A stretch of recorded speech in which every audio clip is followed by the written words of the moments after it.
Hello, hello, my friends. Welcome to CLOWNLORE. This is Boris speaking. In this series, we go over clowns in media, real-life clown stuff, and sometimes we go over straight-up clowns. But today, we're not just talking about a clown, we're also talking about a doctor. That's right, we're going to dive into the story of Dr. Patch Adams. But before we get too deep into this, I need to stress this fact. Even though I love Robin Williams, this video will not mention him in detail. That may deserve its own video. Now, a ton of people may have heard of Patch Adams, but they probably only know him from the movie. What a lot of people don't realize is that he's an actual person.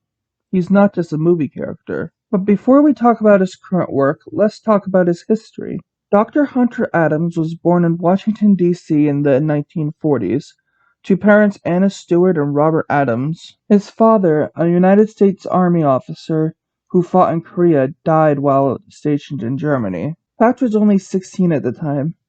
Afterwards, he returned to the United States with his mother and brother. Adams has stated that upon return, he encountered racism and segregation, and well, he didn't vibe with this at all. He spoke up against it, but this made him a target for a lot of bullying. As a result, he became suicidal, and after his third hospitalization in 1 year, he decided to bring others happiness instead of bring pain on himself. He learned that helping other people is what made him happy and gave him purpose in life. Now, before we go any further, I want to address this.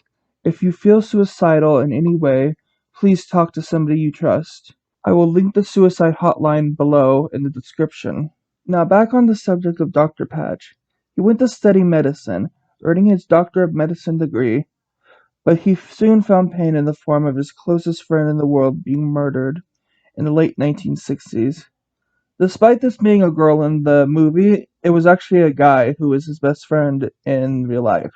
But despite that, he founded Gesundheit Institute with his friends in 1971, a free community hospital, focusing both on physical and emotional health for its patients. And in January of the 1990s, he was awarded the Peace Abbey Courage of Conscience Award. And unfortunately, it was announced that he lost his left foot in 2021 to MRSA. But do you think that stopped him? Let's talk about his work now. Patch is the founder of the Gesundheit Institute, the non-profit healthcare organization. Basically a hospital that strives for patients and doctors to have an emotionally fulfilling partnership within treatment. He's also the creator of the Go Clown missions, in which Patch and a variety of other clowns go throughout the world to help people who are suffering. He uses these opportunities to help the people on the trip as well, as seen in the 2019 documentary Clown Vets. He takes suffering people and brings them joy by letting them bring others joy. Wait, what's that? What's Clown Vets? Oh no, this won't do. We gotta talk about this now.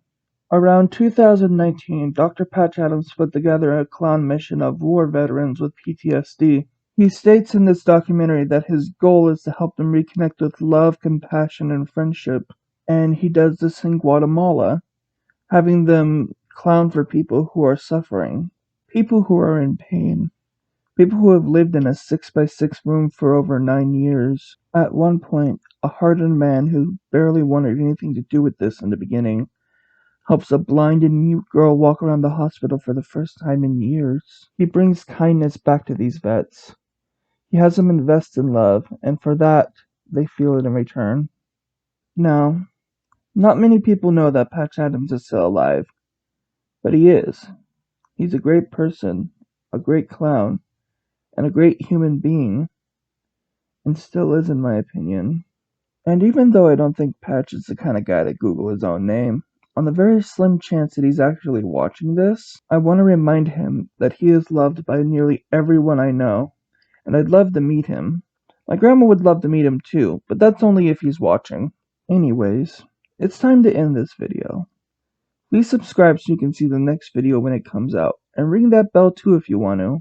This has been Boris, thank you for watching, and I'll see you in the next episode of CLOWNLORE. Bye!